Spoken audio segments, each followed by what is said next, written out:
everyone. I said it in the last video I filmed, which would have been my life updates video, but the lighting's rubbish. We'll just deal with it. Let's move on to the book. So my channel has been full of scrapbooking videos and moving vlogs and everything lately. I haven't done a book video in a very long time and I still love books. I've still been buying books, I've still been reading books, and I thought I would do a giant book haul today of some of my favourite books that I've bought in the last 2 months. Anyway, into the books. The first one I have to show you is 1,000 Pieces of You by Claudia Gray. This was a cover buy book. I honestly don't know anything about it apart from the fact that it is beautiful, and I think it's the beginning of a series. I'm just going to go into it blind when I eventually do pick it up. That's how I prefer to read books anyway. But my friend Charlie has read this and I remember her saying months ago that she really enjoyed it, so I picked it up. I think I got it from Amazon. Then I have a copy of A Court of Thorns and Roses by Sarah J Maas, or Maas. I have every book that Sarah J Maas has written. I haven't read any of them, so I'm not sure why I picked this one up, apart from the fact that I saw it sat in the buy one get one half price section of Waterstones with a signed by the author sticker, and it is in fact signed in silver Sharpie by Sarah herself. I've heard nothing but excellent things about this book and I'm sure I'll love it when I eventually get round to it. I believe it is the first one in a trilogy. The next book is You by Caroline Kepnes, or Kepnes, I'm not sure. This was £2 in Tesco and I saw that it was about a stalker, and I know it's kind of weird but I love anything like that. I love crime documentaries and murder documentaries. I'm really interested in that sort of thing and the psychology behind it, and apparently this has dual perspectives and you actually hear from the mind of the stalker and he almost makes you believe that what he's doing is okay, and I just think that's really interesting to get that other perspective, so I picked that one up. Next I bought Forbidden by Tabitha Suzuma and I have already read this one. I had heard amazing things about this book. I heard that it was heartbreaking and it was just incredible, and I had such high expectations and they were not met. For those of you who don't know, this book is about incest. It is about a brother and sister who form a romantic and eventually a physical relationship. Briefly physical relationship. I didn't expect the twist at the end, but I thought it was kind of a cop-out. I didn't think it was heartbreaking and beautiful like a lot of people have said, and the characters really annoyed me. So yeah, sorry about that.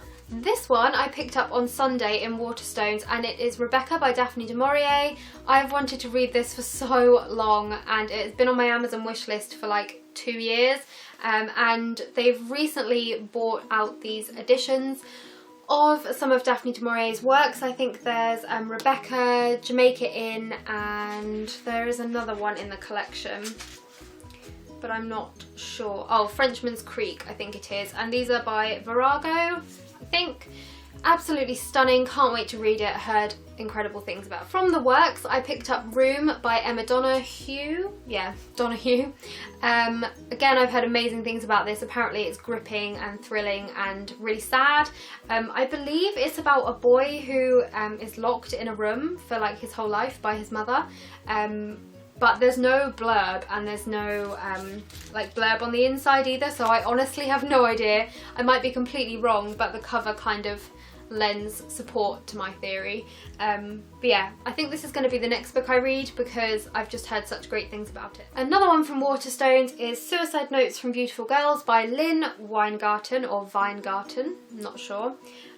This one's quite a short book, and again it's like a murder mystery type thing. It's about a girl who dies in a fire, and I think it's deemed suicide by the authorities, but her best friend doesn't think it was suicide, she thinks it was murder. Sounds right up my alley, I'm sure I'm gonna love it. Next we have one that I have been dying to read for so long, and again I picked it up in Waterstones on Sunday. It was in the buy one get one half price section, so I snapped it up, and it's All the Light We Cannot See by Anthony Dorr. Honestly, I have no idea. It is a historical fiction novel based in Paris during World War II, and it's about a blind girl and her father and a German orphan, I think. Yeah, a German orphan. So excited to read this. Next we have a highly anticipated new release, and that is Go Set a Watchman by Harper Lee. I'm currently 23 pages into this. I got it in Tesco's because it was only £9. I know I'm only 23 pages in, but so far I'm just not sure. And I'm worried that it's going to ruin how much I love To Kill a Mockingbird. But next we have another Waterstones purchase, and I am so excited about this. This is Armada by Ernest Cline, who is the author of Ready Player One. My boyfriend and I both read Ready Player One last year. He absolutely loved it and I liked it too. And we knew that Ernest Cline was coming out with another novel, but we weren't sure when. And we went into Waterstones on Sunday and saw these signed copies sat on the new release table, and they were signed, so we had to get one. And even though we're going to be living together, we did indeed get one copy each because, of course.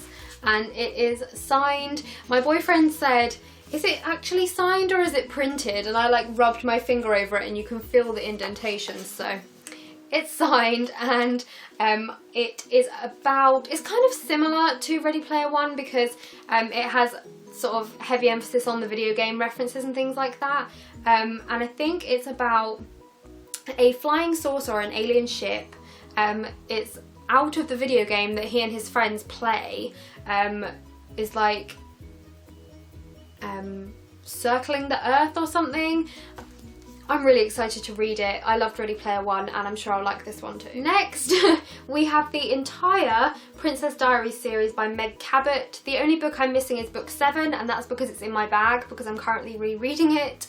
I read the Princess Diaries series when I was maybe between the ages of like 10 and 13. I read the majority of them, and then I heard that Royal Wedding was coming out at the beginning of July, and it's about Princess Mia getting married, and it's an adult novel, and I had to have it, and in order to have it I felt as though I had to re-buy the whole Princess Diaries series and reread them all, and that is exactly what I did.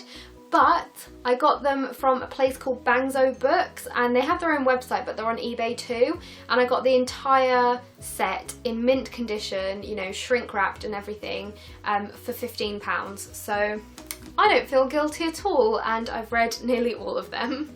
We are down to the final few books, and they are all pretty editions of classics because that's just what I tend to buy, isn't it? And the first two are both by F. Scott Fitzgerald, and we have The Beautiful and Damned and The Great Gatsby. I read The Great Gatsby last year, I think it was last year. Absolutely loved it. Read it on my Kindle, so I didn't have a copy of it, and felt as though I needed to have a copy, so I picked up this paperback edition. I wanted one of the really lovely hardbacks that they do in Waterstones, but I just couldn't really justify the price.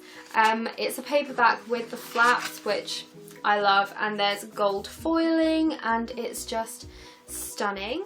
And then obviously in the same edition I picked up The Beautiful and Damned.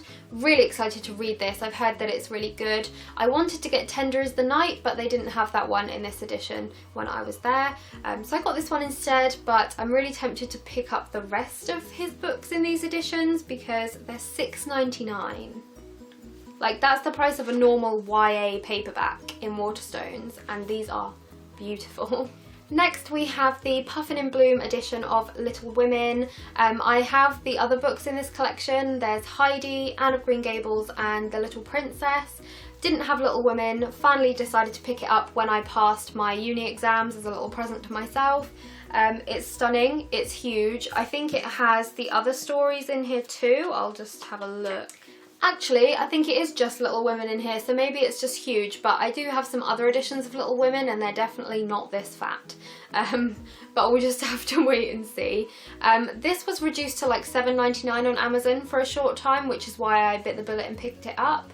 And just a little secret in case any of you guys haven't heard, they're actually releasing Alice in Wonderland in the Puffin in Bloom edition very soon, so keep an eye out and get pre-ordering because that's what I'm going to be doing. Next we have Angela Carter's book of fairy tales, which I have wanted to pick up for so long. I saw it on Jean's channel. I think she's Bookish Thoughts, maybe. She's talked about this book a couple of times. She actually spoke about it in her most recent video as well.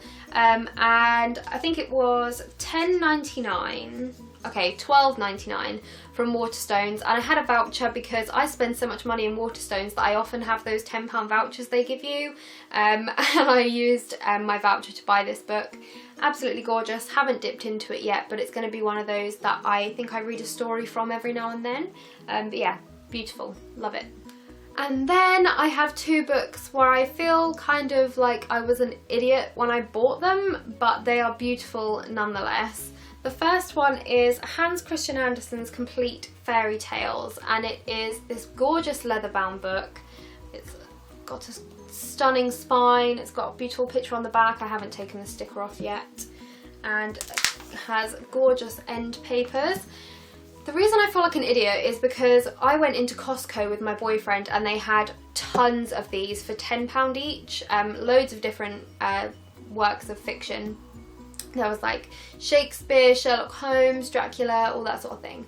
And I thought that they were Barnes & Noble leather-bound books, and I saw them for £10 and was like, I gotta get me some of those, because I have 4 Barnes & Noble leather-bound editions, and I thought that these were the same, but they were just like different copies. Turns out they're not. They're by Canterbury Classics, which are the same, it's the same publisher that makes the Word Cloud Classics, which I also have 4 of. So they are not the Barnes & Noble ones, but they are really beautiful. They've got the gold pages and the beautiful foiling on them like the Barnes & Noble ones do. So for £10 each, I'm fine that I bought them. The second one I got was The Arabian Nights, translated by Sir Richard Burton. Again, it has the gorgeous gold pages.